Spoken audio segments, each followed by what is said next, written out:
Hi guys, it's Charlotte here from charlotteohara.ca, and in today's video we are going to be talking all about alternate logos and why they need to be a part of your brand identity and something that you include on your website. So alternate logos, like what are they? You might not have ever heard about them before, and if so, that's totally normal, completely fine, and I'm excited to introduce them to you today. So when it comes to branding, people automatically think of things like the color palette and the typography and maybe like the logo. But there's another aspect to your branding, which is the alternate logo. And that is basically a different version of your main logo that you use under certain circumstances or in different places. So that's what we're going to be talking about today. Alternate logos, like what they are, how they're different from a primary logo, and when you might be using them, and how specifically that might show up as part of your branding or on your website. So we're going to be exploring that today, and I'm going to tell you all about it. It's going to be pretty neat. So the first thing is logo formats. Like I mentioned, most of the time you think about your logo that you have, and that's one of the pillars of your brand and your whole identity that you are creating around your brand. And so when we talk about like your logo, that's basically the primary logo, right? Like this one, it's sometimes a bit more like detailed. It's used in the majority of the times that you're using a logo. It's something that's really easily recognizable and basically like the most familiar aspect of your brand, right? And so this is like, the logo is kind of the official stamp, the main thing that you're going to be using. But there's also the alternate logo, and this one, it's optional but definitely recommended because there are times when you will not be using your primary logo, and I'll get down to that in just a couple minutes. But depending on the circumstances, like I mentioned, you might need a different version of your logo, and this is why we have the alternate logo. And these are really an important overall part of your branding because it keeps your brand and your whole visual identity cohesive and the same, but it's giving you different options. This is the main thing about an alternate logo, is that it gives you options in a variety of design elements that you can use depending on the situation or circumstance as it's needed. Okay, so that's basically what the difference is between an alternate logo and a primary logo. So now we're going to talk about when you should use the alternate logo, right? Because the majority of the time you're using your primary logo, but it doesn't make sense in all circumstances. So let's talk about that. The first time that you might want to use the alternate logo is for different like visualizations, right? So let's say that if you're using the logo somewhere, whether it's on your website, a different marketing material, anything like that, and if you really want to focus on visibility and you want people to be able to like actually read or notice your logo, then in some cases like this, it makes sense to use the alternate logo because it's a more pared down version of your logo, and it could be a better fit than like a more detailed primary logo, right?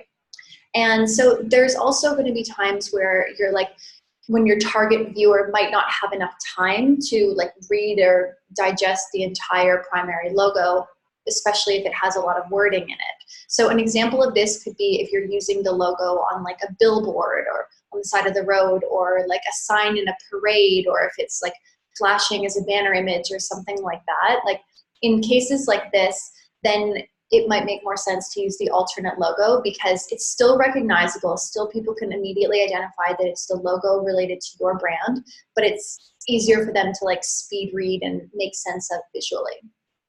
Okay, let's go down to point number 2, which is reproducing the logo, right? So there will be times when you're going to have to reproduce the logo on different forms or different textures or things like that, and you might come across like technical limitations that prohibit you from using a more detailed primary logo, right? So for example, let's say you are a sports team, okay? Like you are a football or basketball or anything team, and you want to print your logo on scarves or jerseys or something like that.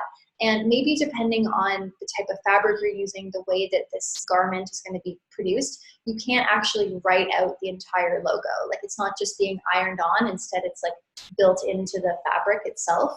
And so in this case, you might want to use an alternate logo that doesn't contain any letters or things that are harder to reproduce, especially if it's not just being ironed on or something. Okay, the third thing is the alternate logo can adapt to different design constraints. So this is a really big one, and I think it's probably the most common reason why you're going to be using the alternate logo. So oftentimes the primary logo has been made and created to fit in a horizontal format. But sometimes, depending on like the way that you're using the logo, whether it's on your website or marketing material, anything like that, you might need to use a version of your logo that is better suited for maybe like a narrower place or a vertical positioning, something like that. So in this case, it would be really hard to reformat the original logo that is intended for horizontal use. And so instead, we're going to pick a version of the same logo that works well in a smaller position or a vertical position. So it's great because you don't need to really reformat things. It's already a version or an alternate design element that you can just go ahead and use. So if the design or the layout necessitates something specific that goes against the original way that the logo has been created, then this is a case where you're going to be using the alternate logo instead. Okay, and then along those lines, that brings us to point number 4, which is small spaces. So this is another reason why you might be using the alternate logo, and it's that maybe the space that you're going to be adding this logo is really small.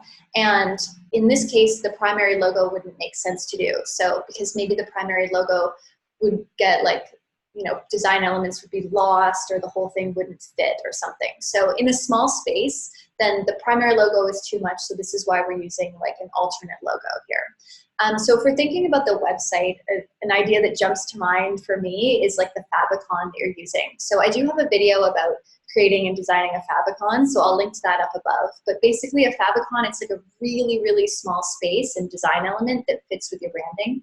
So this would be an ideal spot where maybe you're paring down your logo using an alternate version and including that design element in a really small space. So like I mentioned, like when it comes to designing your logo and making up all of your branding elements, don't be afraid of creating and using the alternate logos, because depending on the design element, the placement, what you're creating, whether it's your website, marketing materials, anything like that, then an alternate logo could be exactly what you need. And if you have that already designed, already on file, things like, then you can just go ahead and start using it, and you don't have to worry about like reformatting your primary logo or worrying that elements are going to be completely lost.